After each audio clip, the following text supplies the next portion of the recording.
Welcome, everyone. This is the March 4th, 2025 legislative meeting of the Board of County Commissioners. Please let the record reflect that in the conference room we have Commissioners Jordan, Waldriff, and Kearns. And I see we are now joined virtually by Commissioner Cuney, and Commissioner French is out today. So I will ask all those in attendance to please stand for the Pledge of Allegiance.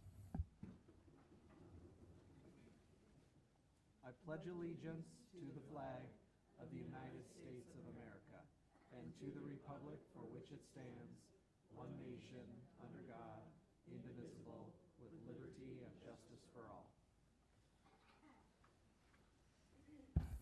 Thank you. For the record, I do not believe we received any written comment on anything that was on our printed agenda, but so this will lead us into open public forum.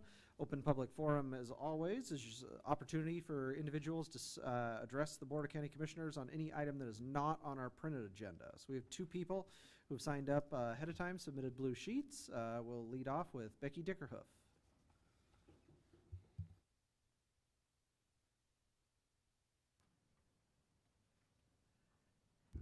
Becky Dickerhoof, Spokane City. This morning I did a Google search on the current homeless challenges in Spokane, Washington. AI now impacts every area of our lives. It was not surprising, therefore, to find AI has collected resources throughout the internet to create a summary of what is happening in Spokane. I have provided you with the bullet points and where AI collected its summary. AI has concluded Spokane, Washington faces a complex homelessness crisis that includes a lack of affordable housing, limited access to services, and health risks. The reasons cited include a lack of affordable housing and that many residents struggle to find a place to live. One article noted a person had 6 months' rent up front but couldn't pass the computer review. And of course, the city's annual point in time shows a 106% rise in the homeless population from 2016 to 2024. Access to services is limited. We don't have enough shelter beds, and unsheltered people face limited access to health care, hygiene, and nutrition. As a result, those who experience homelessness have higher rates of infectious diseases and poor mental health. This leads to a shorter life expectancy than housed individuals. Then there are the other challenges. They face basic need insecurity, no warm, dry clothes, water, and food on a daily basis. The communities they live in are resistant to homeless services, and the city installs physical barriers to areas that would supply some sort of primitive shelter instead of finding ways to provide safe alternatives to being homeless. I also found it interesting the AI only found 2 programs or resources to help the homeless. The city provides private funds to organizations that apply to provide resources for homeless people. If you have any experience with the RFP programs, I doubt you would describe it as easy. And the Spokane Regional Health District Data Center has recently created a data dashboard for the community, which has been met with great enthusiasm from the advocates for the unhoused in Spokane. AI is a tool that cannot rely on anecdotal evidence or true stories, but only on documented sources. Thank you. Thank you, Becky. Next up, Harry Green.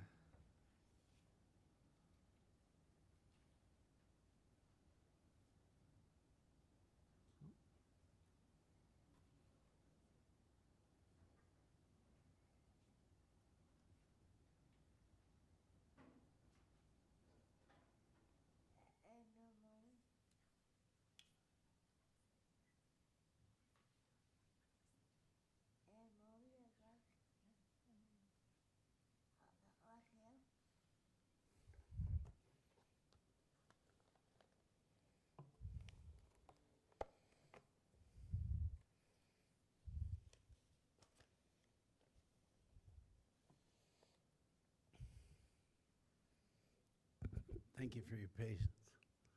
My name is Harry Green. I live in Spokane. I'm here to address some items on the Fish Lake appeal.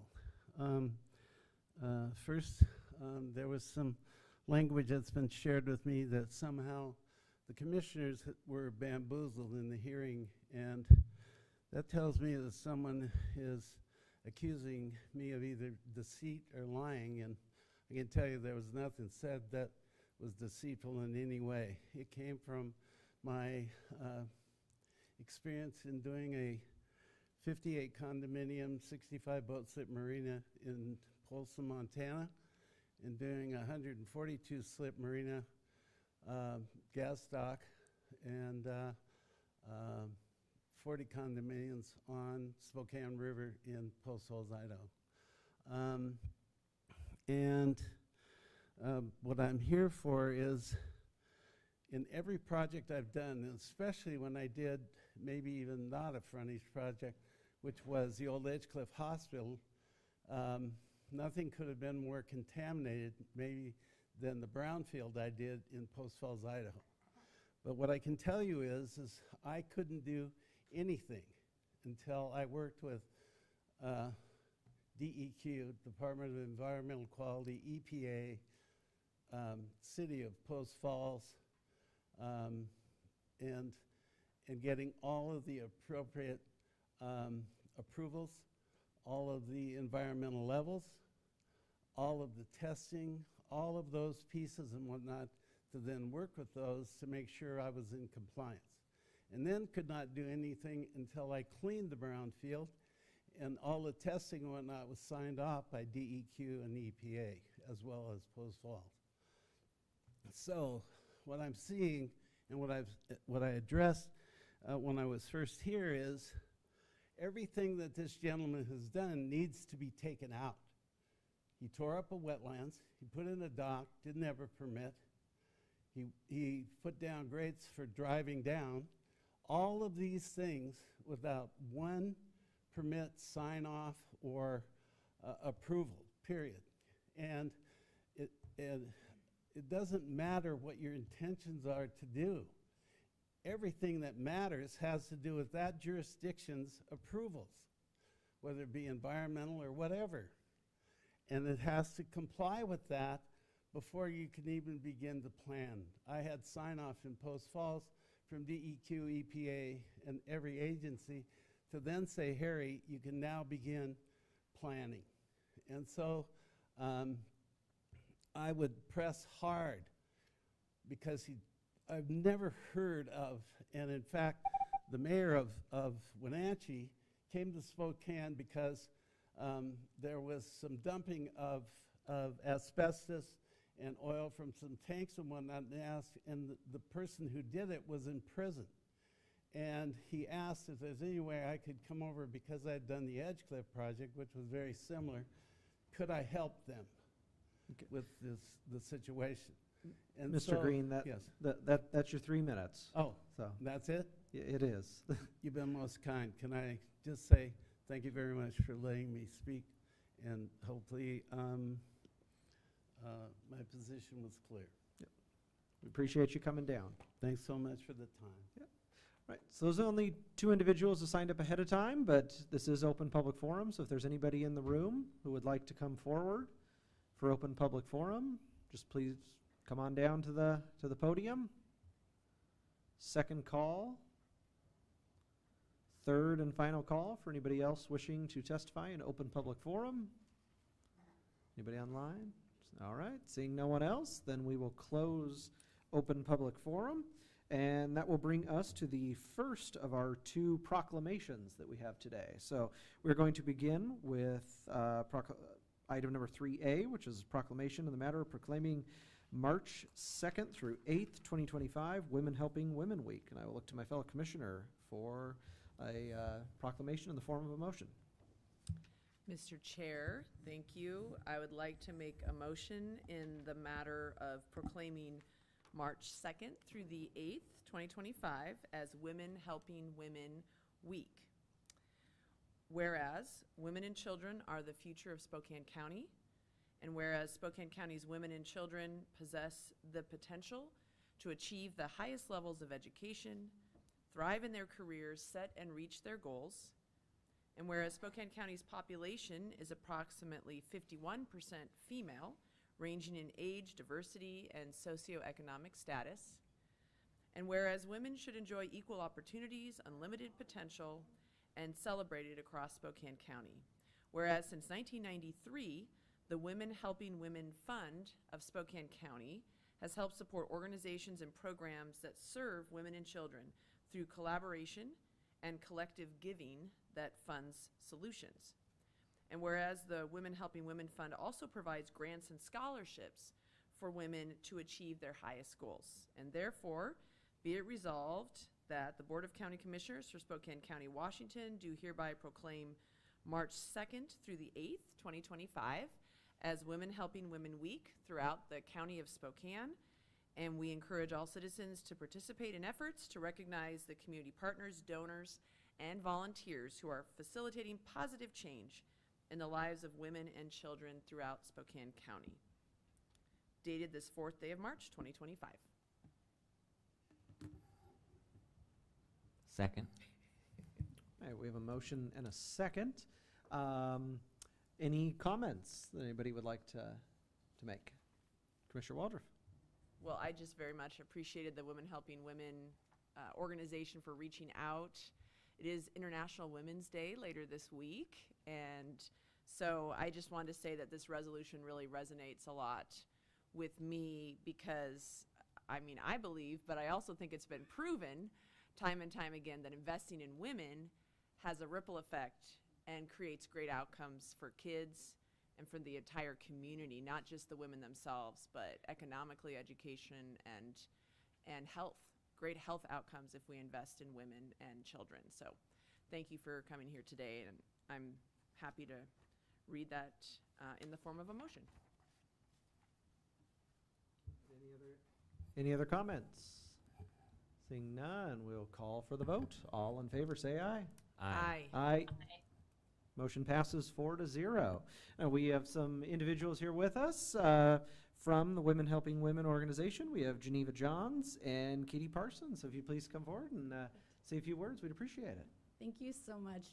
Commissioner Waldron, just saying, like, investing in women helps our entire community. At Women Helping Women Fund, we like to say, when women rise, we all rise, because it's so true.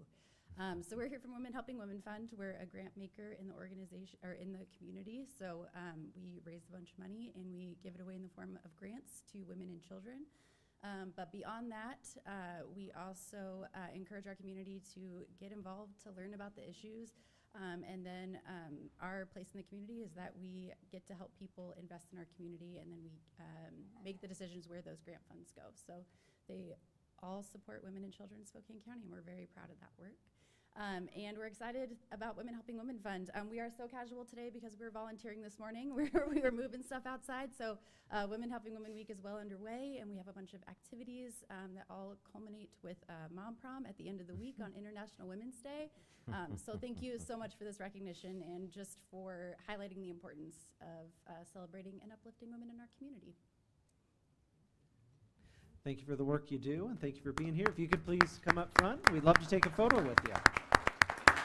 And you've got that. I don't think they knew they were They're volunteering.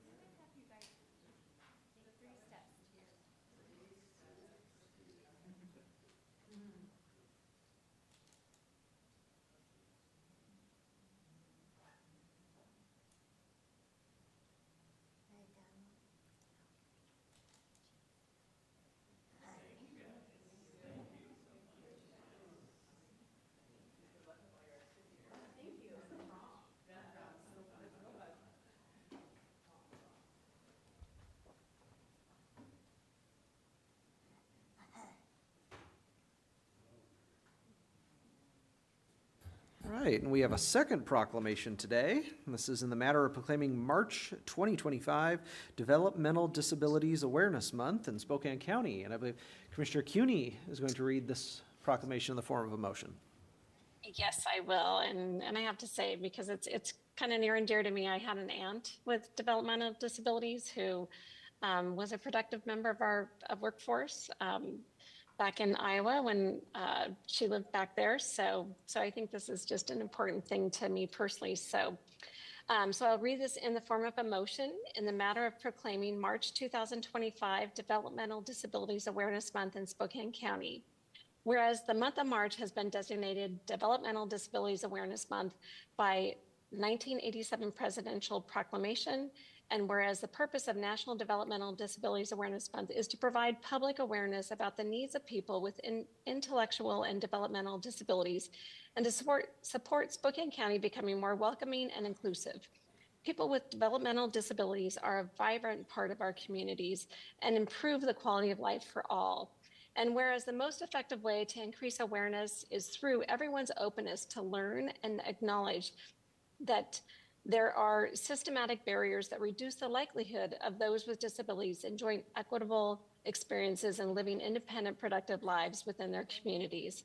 And whereas activities during this month will reinforce the value and talent people with disabilities add to our workplaces and communities and affirm Spokane County's commitment to increasing access and equity for all, including individuals with disabilities.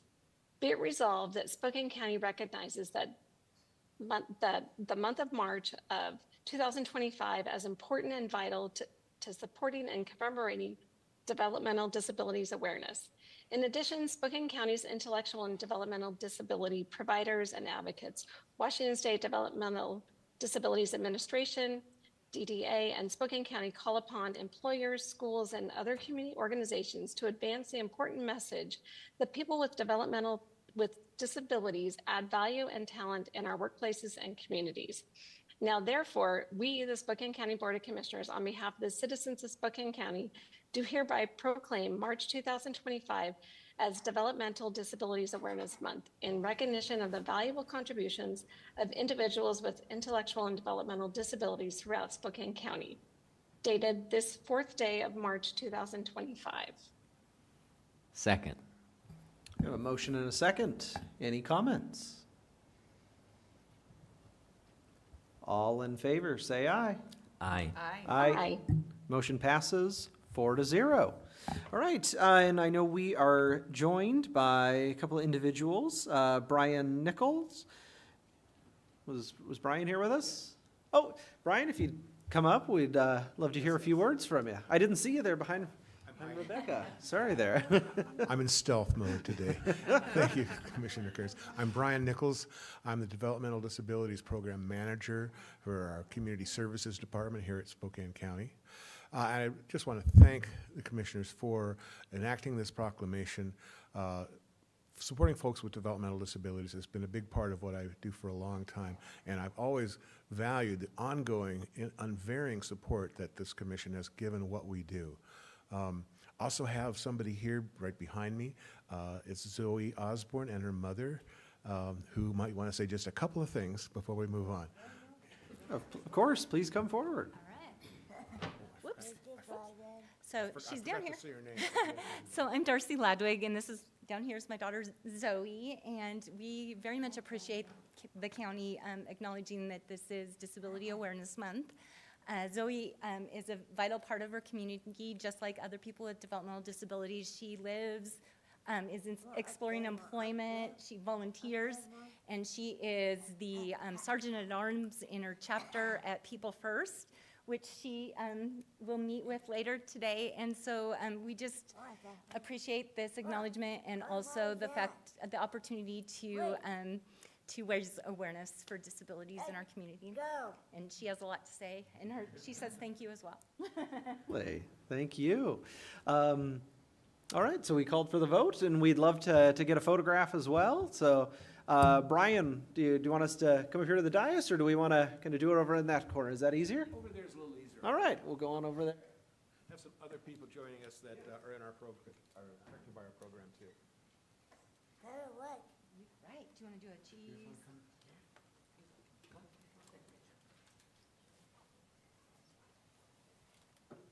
This guy too.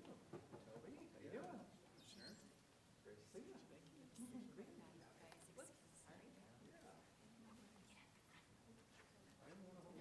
Everybody wants to be on there. Here, we'll mix it up a little. Mix it up here. Nestle in tight. Just a couple here.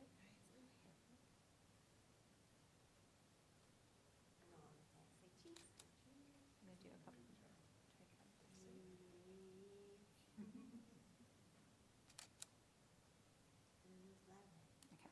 one more.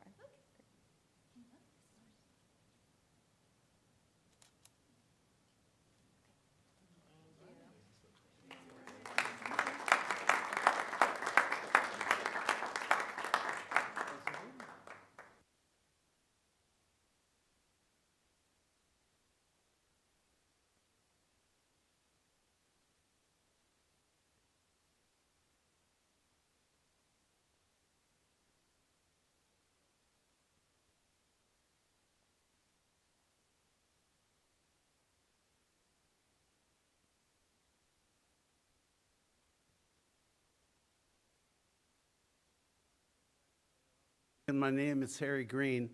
I actually, when I came back from Japan, I was asked to start a nonprofit specifically for the development of special needs housing. And so I developed first developmentally disabled housing. When I did the Park Place project, the old Edgecliff Hospital, bought that, we mainstreamed 9 developmentally disabled seniors that had been institutionalized their whole life. And it was an extraordinary project, and it was fabulous because HUD had never done a public-private project like that. And the wonderful thing was I hired a management company that worked closely with us because no one had ever managed a facility with those special needs. And what was wonderful was initially it was somewhat standoffish, but very shortly there was an embracing of all of the residents and support, which was fabulous. And then a critical situation, we found a lot of triplex and duplex lots and did 4-bedroom units in each. And that allowed us to place a lot and then had state contracting for that, those certain hygiene services, meals, et cetera, et cetera. So it's wonderful to see that this is still going, that it's being recognized, because the demand was, and then we did do some development of developmentally mentally ill. And the demand was, I mean, if I could have made 5,000 units appear, I could have had it full the next day. So it's a critical issue, most important to our community and whatnot. So I simply take my hat off. I never expected to, have this, while I was here and whatnot, but I'm so thankful because I worked hard initially to establish that, and it's wonderful to see it being recognized and continuing. So glad. Thank you so much for these few moments. Absolutely, thank you. It was meant to be to have you here, but so much of the credit of all the work we do here at the county definitely goes to Brian and to Justin Johnson here, also in the front row there. Okay, then that will bring us to the rest of our agenda. We are going to take item 6A separately, but I would be open to a motion for the rest of our agenda, excluding item 6A. Mr. Chair, I would make a motion to approve all items, starting with 4A through 6O, excluding 6A. Second. All right, we have a motion and a second, again for item 4A, 5A, and 6B through O. Any comments? Seeing none, all in favor say aye. Aye. Aye. Aye. Motion passes 4-0. That will now bring us to item 6A, and I believe we're going to have a short presentation by Justin Johnson.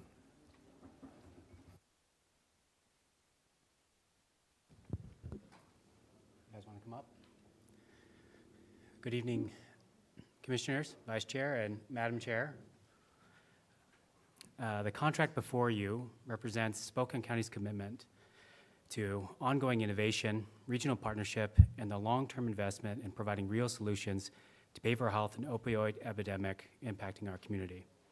Through the strategic partnership with the Department of Commerce and Spokane Treatment and Recovery Services, STARS, Spokane County is helping to ensure the stability of a critically important behavioral health facility at a time when our region faces limited resources. This investment not only safeguards essential services, but also fosters innovation, expanding access to vital sobering and triage services that address the urgent behavioral health needs we're experiencing in our community.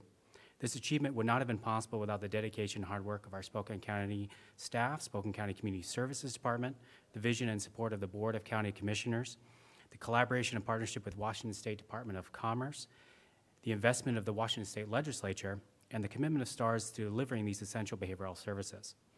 These partnerships underscore the power of collaboration. When local, state, and community stakeholders come together, we can break down barriers to care, expand access to critically necessary behavioral health treatment services, and implement real lasting solutions to the behavioral health and opioid crisis. And if it pleases the board, I have STARS here to share a little bit too. Commissioners, Vice Chair, just want to thank you for inviting STARS here today.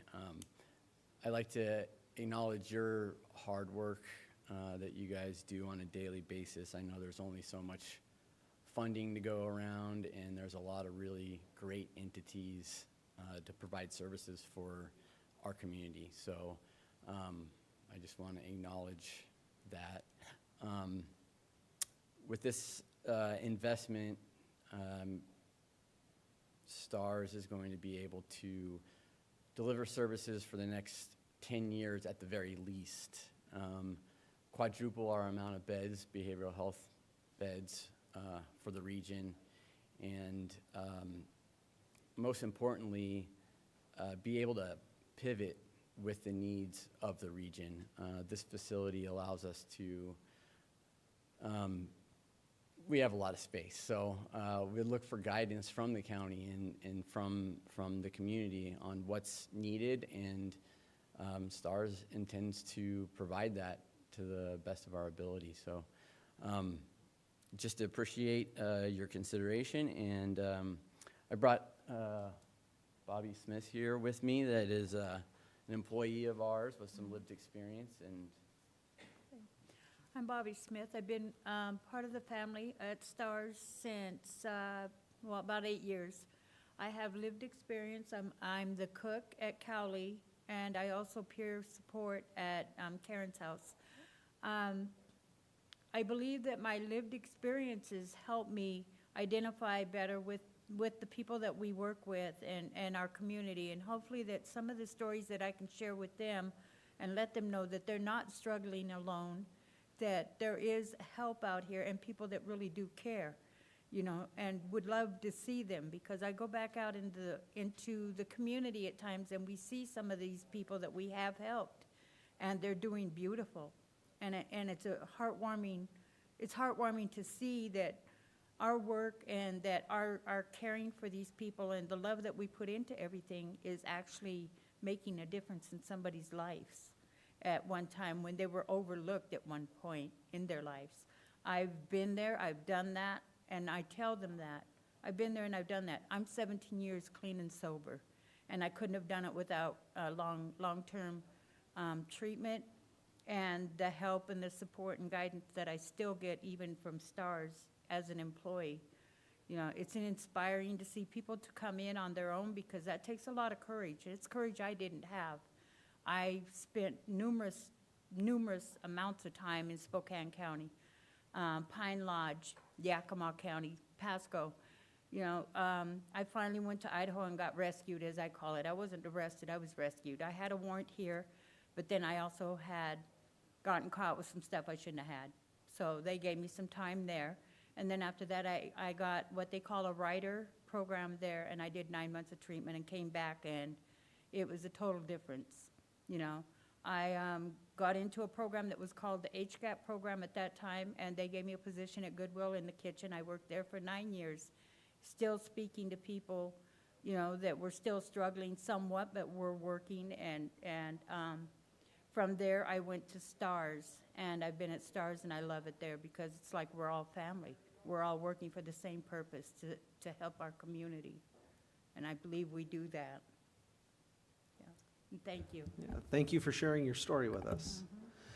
All right, yeah. I just wanted to add. Oh, yeah, thing, of course. Just real quickly, I know Justin already spoke to this, but the collaboration on this between the county, the Department of Commerce, and STARS has just been amazing. These days, sometimes it's kind of tough to get just two entities to work together. In this case, there's three, and it went way better than expected, and a lot of that is thanks to Justin and his team. Ashley and Jessica have just been absolutely amazing. So I just want to acknowledge them too as well. All right. Is there a motion on item 6A? Mr. Vice Chair, I move to approve item 6A in the matter of executing contract number 25ASO2942 between Spokane County Community Services, CSD, Spokane County Regional Behavioral Health, SCRBH Division, and Spokane Treatment and Recovery Services, STARS, for the renovation, capital improvement, and/or purchase of an existing service site location to provide sobering and triage treatment services for the period of February 1st, 2025 through April 30th, 2025 for an amount not to exceed $775,000. Second. We have a motion and a second. Any comments? Commissioner Jordan? I will. You want to go first, Madam Chair?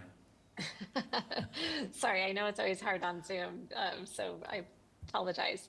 I'm happy to. So I just want to say it's really exciting. We know this is a necessary ingredient that we have in the fight that we have with addiction in our community. And so I'm thankful that, as was said, no one entity can do it by themselves. It really does take everyone coming together.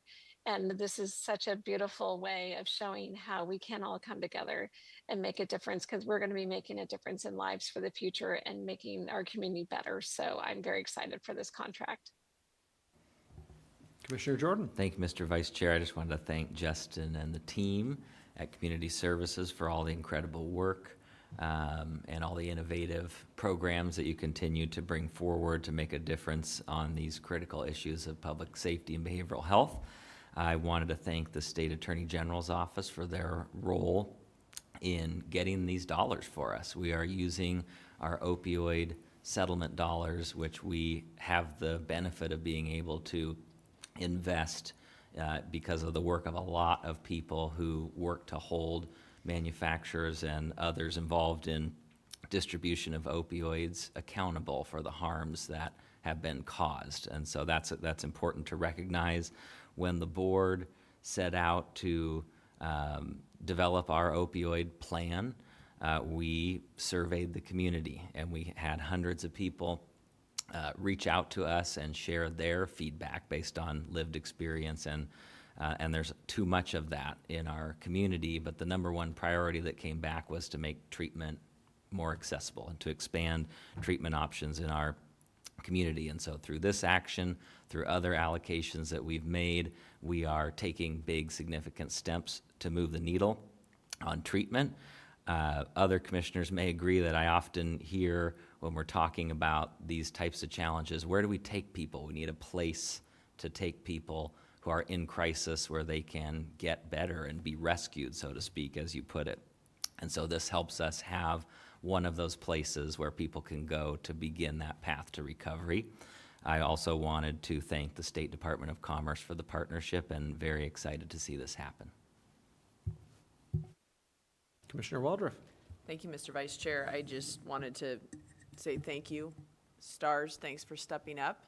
Our community needed more sobering beds and triage services. I mean, we hardly had any. So your partnership with us is creating a huge opportunity for people when they're ready to be able to access treatment. And, we have plans to build more sobering beds here through the county and through other opioid settlement dollars that we have to invest. So this is just a really critical piece of the infrastructure that we need to be building out in Spokane County. So thanks to STARS for stepping up to provide those beds. And thank you to Justin and the whole team here at Spokane County for finding solutions. And so this is just really exciting. Thank you for all of you for putting this together with the State Department of Commerce. So this is going to be a long-term investment to help us address the opioid crisis in our community. Yeah, I'm going to echo everything that's been said. Absolutely, I completely agree. It's great that we have the opportunity to invest these dollars to help with immediate needs, but also looking long-term for long-term recovery for these individuals. And a huge shout out to our staff and their hard work in helping us find ways where we can really make an investment that will have an impact on this community. So just a huge thank you to Justin and his team on this. And the opioid crisis is something that has impacted this entire country, and I'm just very happy that we have a community like ours that's been able to wrap their arms around individuals and provide them with help for us to be able to invest these funds to make an impact here. So, and again, thank you for sharing your story with us today. I know that's not easy to do that. So, but thank you for your courage in being here today. All of those in favor, say aye. Aye. Aye. Aye. Aye. Motion passes 4-0. All right, well, that does it for our printed agenda today. We will sign some documents. Commissioner Cuney, do we have permission to use your stamp? Please do. Okay, and before we do take off, we would like to ask the STARS folks and Justin and his team if you could come down and we can take a photograph before we adjourn for the day.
So I will look down the dais and I will ask legal counsel and our CEO, any other items for the day?